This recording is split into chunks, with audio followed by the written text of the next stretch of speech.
Michael and Lisa Thompson had always dreamed of having a child. After years of unsuccessful fertility treatments and countless disappointments, they decided to adopt. They wanted to offer a loving home to a child in need, someone who had never known the warmth of a real family. The idea of adopting a teenager initially seemed daunting, but when they came across 17-year-old Daniel at a foster agency, something about him stood out. Daniel was polite, soft-spoken, and carried an air of quiet intelligence. His deep brown eyes held an unreadable depth, but he smiled when spoken to and answered every question with perfect composure. The social worker handling his case explained that Daniel had been in and out of several foster homes due to adjustment issues, but there were no major red flags in his file. The Thompsons saw a young man who had been abandoned, just waiting for a family to accept him. After a few supervised meetings, they made their decision. Daniel moved in within a month. The transition was smoother than they expected. He was respectful, kept his room clean, and always offered to help around the house. He rarely expressed strong emotions, but Michael and Lisa assumed it was due to his past. Trauma could do that to a person, and they didn't want to pressure him. At first, life with Daniel was almost too perfect. He was obedient, never asked for anything, and seemed content with whatever they provided. But there were small, almost imperceptible things that felt off. He never seemed surprised or confused, as if he had already anticipated every situation. He never asked about house rules, but somehow followed them flawlessly. He never overslept, never complained, and never made mistakes. Lisa noticed that he had an unusual way of moving, silent, calculated, as if every step was measured. One night she walked past his room and saw him sitting in complete darkness, staring at the wall. When she asked if he was okay, he turned to her with a polite smile and said he was just thinking. She didn't press him further, but something about the encounter unsettled her. Michael, too, had his concerns. Daniel was unusually skilled at fixing things around the house. When their garage door broke, Daniel repaired it in minutes without looking up a tutorial. When Lisa's car had an issue, he diagnosed the problem like a trained mechanic. It was impressive, but strange. He never mentioned where he learned these things. Their dog, Baxter, was the first to react differently. Normally friendly, Baxter refused to go near Daniel. Whenever the boy entered a room, the dog would lower his head and growl softly. It was the only time they had ever seen Baxter act aggressively. They assumed it was just a reaction to a new person in the house, but Baxter's behavior never changed. One evening, Lisa decided to do something special for Daniel.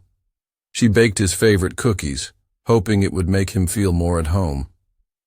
When she handed him the plate, he thanked her, but stared at the cookies without touching them. After a long pause, he finally took one and ate it. But there was no enjoyment in his expression, just a quiet observation, as if he were analyzing something deeper than just a simple cookie. Lisa brushed off her unease, telling herself they were just overthinking things. But deep down, she couldn't shake the feeling that something about Daniel was not quite right. Daniel's past was nothing like the files suggested. His life before the Thompsons was not a series of unfortunate foster placements, but a carefully structured existence designed for one purpose: obedience. He had been raised in secrecy, away from the ordinary world, in a facility where names meant nothing and survival was the only goal. The people who trained him never spoke about compassion, love, or family. They spoke about strategy, control, and precision. From a young age, Daniel had been taught to move without making a sound, to observe every detail in a room, and to anticipate a person's actions before they made them. He had learned how to dismantle locks, how to disappear in a crowd, and most importantly, how to eliminate a target without hesitation. His mind had been shaped to serve a mission before he was even old enough to understand what that meant. But something changed along the way. The program that created him was disbanded under mysterious circumstances, and the children who had been raised within it were scattered, hidden in plain sight. Some were sent to live under assumed identities, while others were placed in unsuspecting homes. Daniel had been one of the latter. His placement with the Thompsons was not random. It was a calculated decision. Someone had ensured that he would end up in their home, though the reason remained unclear even to him. Unlike the other houses he had been placed in before, this one was different. The Thompsons treated him with kindness he had never experienced. They asked about his feelings, something he had never been encouraged to consider. They left their doors unlocked, trusting him completely. They welcomed him into their lives as if he had always belonged there. It was unfamiliar, but Daniel did not resist it. He studied them as he had been trained to study all subjects. Michael's routine was predictable.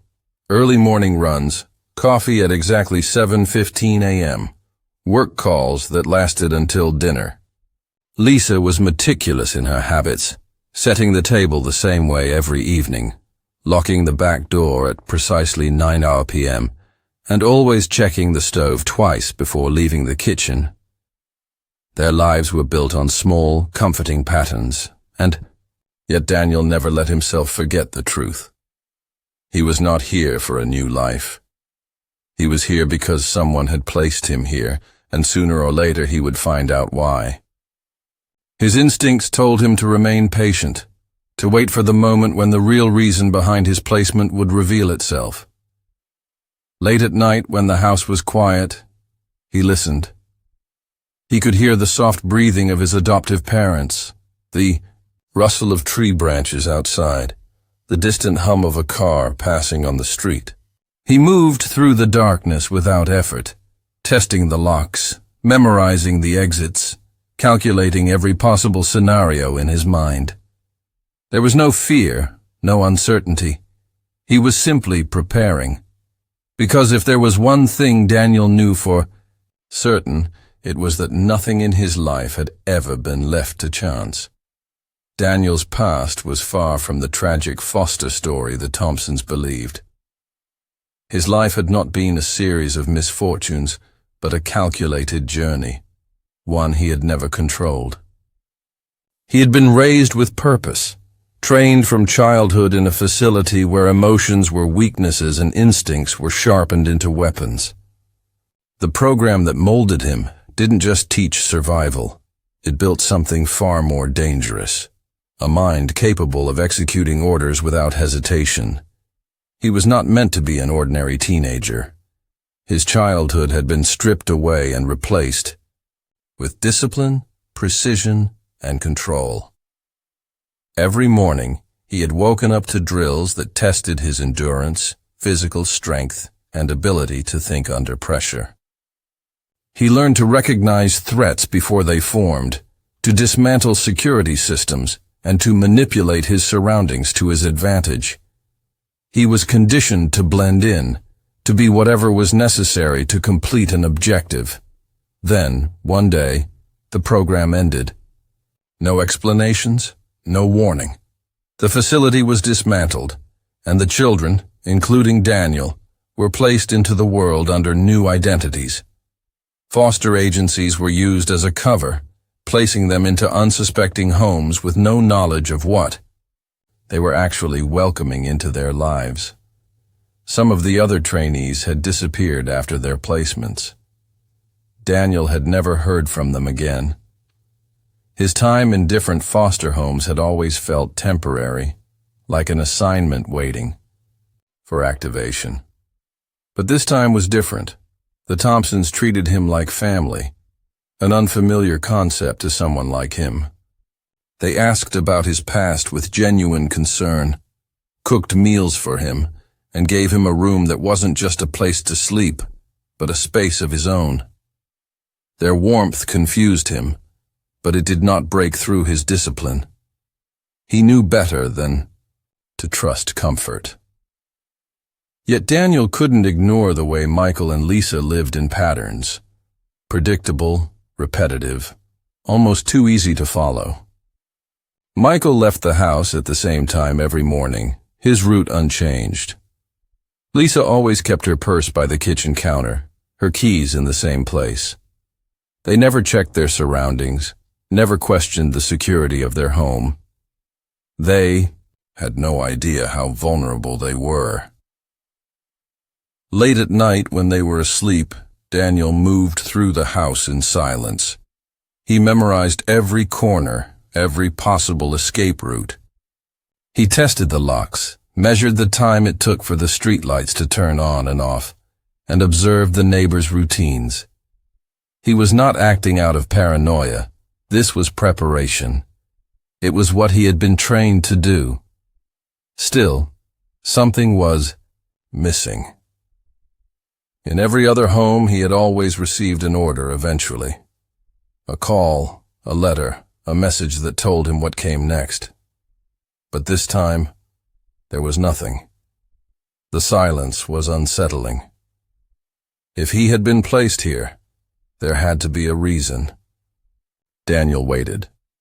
Sooner or later, the answer would come, and when it did, he would be ready. The first signs of unease began as small, almost forgettable details, things that wouldn't normally raise suspicion on their own. Lisa noticed them first. She had always been an observant person, someone who trusted her instincts, but when it came to Daniel, she kept dismissing the feeling that something was off. He was polite, respectful, and never caused trouble. But there were moments when he seemed too controlled, too precise in the way he moved, as if every action had been carefully planned in advance. One evening, as Lisa was preparing dinner, she accidentally knocked a glass off the counter. It should have shattered against the tile floor, but before it even hit the ground, Daniel caught it with lightning-fast reflexes. His grip was steady, his expression unreadable. Lisa laughed nervously, thanking him, but as she turned back to the stove, a strange feeling settled in her stomach. No normal teenager moved like that. Michael also began to feel uneasy. It started when he noticed the locks on the doors. He always locked the front and back doors before going to bed, but twice in the same week he found them unlocked in the morning. He assumed he had simply forgotten until he made a point to double-check. One night, he locked the doors, pulled on the handles to make sure they were secure, and went to bed. The next morning, the back door was slightly ajar. Then came the security system failure. They had installed it years ago and never had a single issue, but suddenly, the cameras stopped working one night. When Michael checked the footage, he found nothing but static for several hours. The company claimed it was likely a software issue, but Michael couldn't shake the feeling that something else was happening. The unease turned to fear when Lisa's car brakes failed.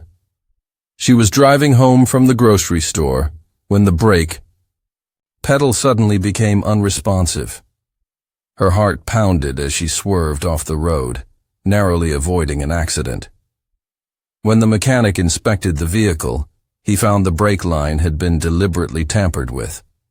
Someone had cut it cleanly, not in a way that looked accidental or the result of wear and tear. Michael and Lisa couldn't ignore the growing number of strange occurrences. Their once peaceful home now felt like a place filled with unseen threats. They started questioning everything, and their thoughts kept circling back to Daniel. He was always present, always watching. Michael decided to dig into Daniel's past. He contacted a private investigator, asking him to look into the boy's previous placements. When the investigator called back days later, his voice was tense. Daniel's records were incomplete, but there was a pattern. Every foster home he had been placed in had experienced strange accidents, some of which resulted in disappearances or deaths. The families either went missing, were involved in fatal incidents, or moved suddenly without explanation. Michael hung up the phone, his hands shaking. The realization was terrifying. Daniel wasn't just another foster child with a troubled past. He was something else entirely. And now, he was living in their home. Michael and Lisa knew they couldn't wait any longer. The fear that had been creeping into their lives was now impossible to ignore. Every instinct told them they were in danger. Daniel was not who they thought he was, and if the pattern from his past placements meant anything, then they could be next. Michael tried to act normal, but his mind raced with possibilities. He needed proof, something concrete to take to the authorities. The investigators' findings were alarming, but there was no official record of wrongdoing. Foster families disappearing or meeting tragic fates could be explained away as coincidence, but Michael knew better. He decided to search Daniel's room while Lisa kept an eye on him, waiting until Daniel left the house for his usual evening walk. Michael went inside. The room was spotless, almost unnaturally so. The bed was made with military precision, and there were no personal items lying around. No pictures, no clutter, nothing that made the space feel lived in. He checked the drawers, empty. The closet, only neatly folded clothes. There was nothing to suggest that a teenager lived there. But then Michael noticed something strange. The nightstand had a small gap in the back panel, as if it had been tampered with. His hands trembled as he pried it open. Inside was a small, hidden compartment.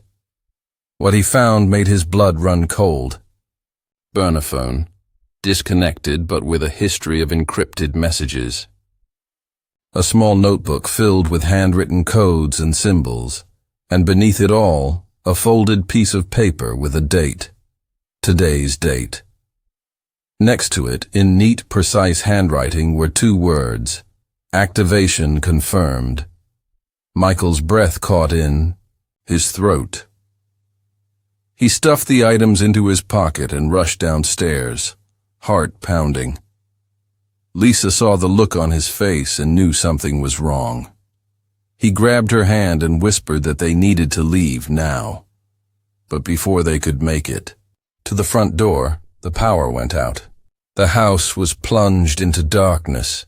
Lisa gasped, clutching Michael's arm as an eerie silence settled around them. Then came the sound of slow, deliberate footsteps from the 2nd floor. Daniel was home. Michael's mind raced. Had he seen him in the room? Did he know they had discovered the truth? The air was thick with tension as the footsteps stopped at the top of the stairs. The house, once a place of comfort, now felt like a trap. Michael reached for his phone to call the police, but there was no signal. The security system was down, the doors wouldn't open, and the windows had been locked from the outside. Every possible escape route had been cut off. A quiet voice broke the silence from the darkness. Above. You shouldn't have done that. Michael's pulse pounded in his ears as he realized the truth. This wasn't a coincidence. This wasn't a misunderstanding. Daniel had been waiting for this moment, and now the hunt had begun. The house was silent except for the slow, steady footsteps descending the stairs. Michael tightened his grip on Lisa's hand, his mind racing. Every exit had been secured, every possible escape route blocked. Daniel had planned for this. They had no way out. Shadow moved at the edge of their vision. Michael's instincts screamed at him to run, but there was nowhere to go. Lisa clung to him, her breath coming in sharp, shallow gasps. The air was thick with fear, the darkness pressing in around them. Then Daniel spoke. His voice was calm, measured, almost emotionless. "I was hoping you wouldn't look." Michael's stomach clenched. He knew they had made a mistake by searching his room. Daniel had been playing along, pretending to be the perfect son. But now the mask had come. Off Michael's hand inched toward the kitchen drawer where they kept a knife, but before he could reach it, Daniel moved. He was impossibly fast, a blur in the dim light. Michael barely had time to react before he was shoved backward, slamming into the counter. Lisa screamed, stumbling away, her eyes wide with terror. Michael scrambled to his feet, pain shooting through his ribs. "Why are you doing this?" he gasped. Daniel tilted his head slightly, his face unreadable. "It's not personal." Michael's heart pounded. This wasn't a random act of violence. Daniel had been placed here for a reason. The note in his nightstand, the activation order, it all made sense now. Someone had sent him, trained him, and now they had given the command. Lisa darted toward the back door, but Daniel was faster.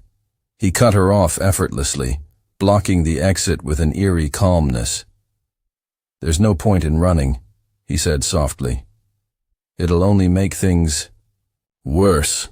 Michael lunged forward, using every ounce of strength to tackle him. They crashed to the floor, struggling in the darkness. Michael fought with everything he had, but Daniel was precise, controlled. His movements weren't wild or panicked.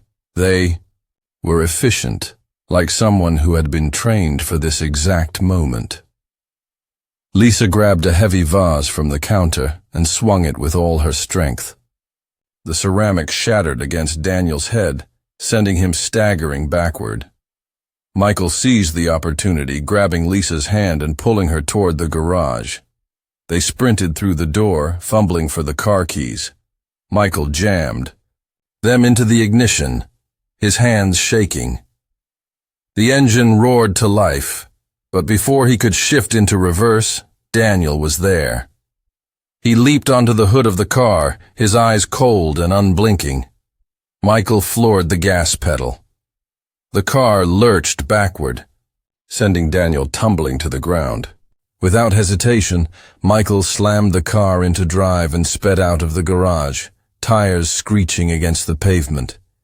They didn't stop.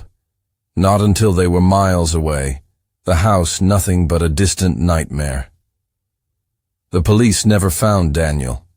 The foster agency had no record of his real identity. It was as if he had never existed, but Michael and Lisa knew better. Somewhere out there, Daniel was still waiting, still watching, and they would never feel safe again.